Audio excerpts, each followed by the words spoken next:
Yeah, I think a lot of people really don't understand, that you guys have, yes, there is crimes that are committed that you guys have to enforce. And then there's also the humanitarian side of things. Right. That, just because someone's homeless doesn't necessarily mean that they're a criminal. Right. And it's like, well, how do we get people to the services and the resources that they need is always the big factor. That is the question.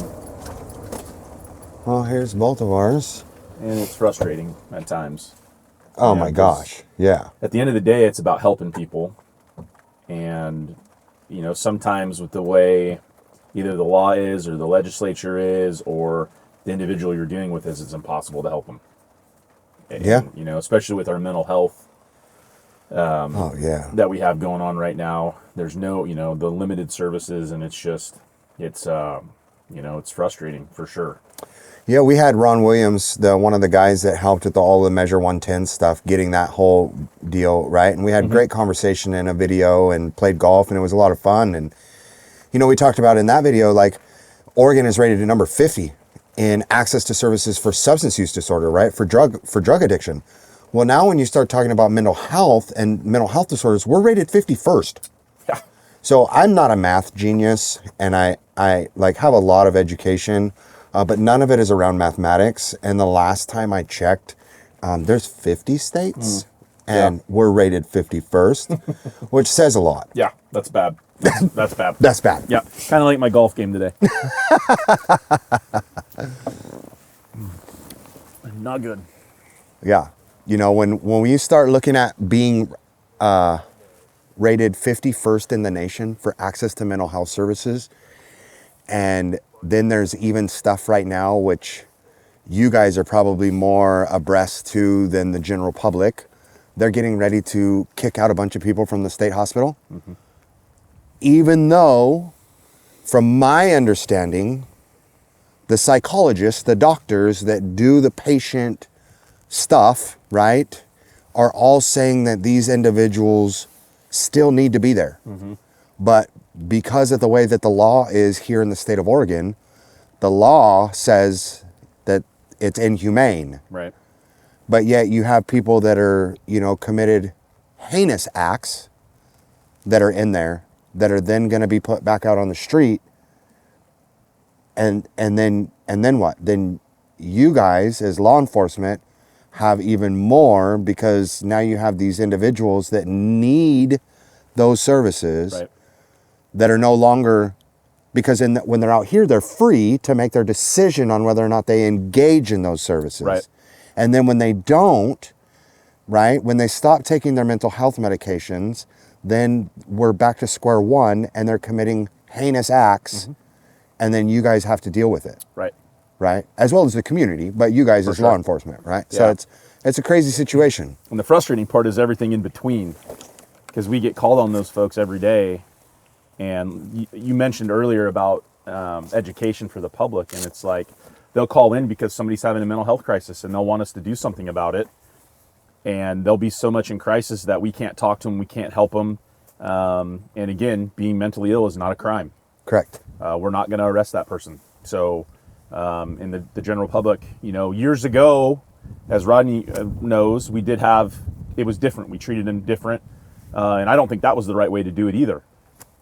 So it's somewhere in the middle, and I don't know what that is. I'm not smart enough to figure that out, but I think bringing everybody to the table is a necessity, because it's just going to keep getting worse. Which does kind of bring us into a little bit of a topic that we're going to get into as we continue on with LEAD, right? Mm-hmm. With law enforcement assisted diversion, we did exactly that. We brought law enforcement and the treatment community, as well as the community, right, our community partners, together to the table to do some amazing things in this town. Absolutely. To the point that the state looked at what we created as a foundation for what they utilized for House Bill 4002. Yep. Right? And so that communication, siloing, I hate that word. That's like a 4-letter word to me, right? Because we have to do this together. Yep.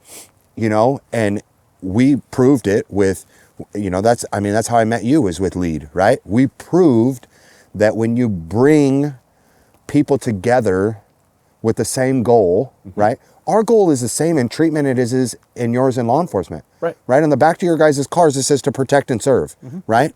We have the same overall mission in treatment.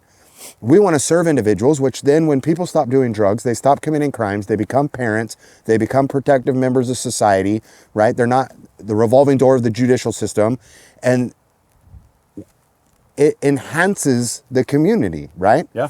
And so it's an interesting dynamic. So even when you look at mental health and the mental health crisis, we need to utilize the framework that we created with the LEAD program as a framework for our mental health. Yes. And how do we do that together? And we have amazing things with the crisis response team, the MCRI team, right? The Marion County Crisis Response team, right? We have great Coming back. We have great programs in that. But I think that even in that, like bringing those teams together with community partners like we did with LEAD, dude, we could set a framework for a national movement on how to do things. And I really appreciate one thing that I've watched with, you know, law enforcement in this community is really trying to spearhead, like, what does this look like? What are other communities doing? Going and looking at it, coming back and seeing how we can implement that in our community. Yeah. Right? Which is what Paige and Van Meter and the sheriff and everybody did when they went to Seattle and looked at LEAD. Right. Right? They took that model and built it for Marion County. Yeah. Right? And so it's amazing what we can do when we all come together. For sure. Yeah, and that's what has to happen. I Yeah. mean, the silos are what has prohibited us from moving forward in the past. That's over with. So now we just got to figure it out together, for sure. Absolutely. Well, and then there's another gamut that we haven't even really addressed. I mean, you started to hit on it. I mean, with mental health stuff. I mean, most of these people that are out there that are homeless, because of the elements that they're in, they're not only using drugs, but they're becoming mentally ill, which makes them unpredictable. Sure. And when there's a crime that's not being committed, what is law enforcement supposed to do? I know the community wants us to go out and have contact and solve the issue, but we really don't have the resources to do that. And what a lot of people don't realize, and it's a buzzword that I always hated, but what is the governmental interest in doing that? Because we go out and try and deal with somebody that's in a mental health crisis and they're on drugs at the same time, they become unpredictable. Now we may get into a use of force situation that we don't want to be in. No. And it's a no-win situation for law enforcement. At the same time, though, you don't want people. I know there's some communities up north that, that were sending mental health workers out on their own to deal with people in mental health crisis, and then it goes sideways, and they end up getting killed. And then they end up getting killed. Yeah. Yep. Yeah, it's not a good situation. No, it's not. Oh, and there's a pole. Bye. Bye, if you would have kept that left, that would have been great. That's gone. She's gone. I don't think this is going to help us much. I donated that one to the wild.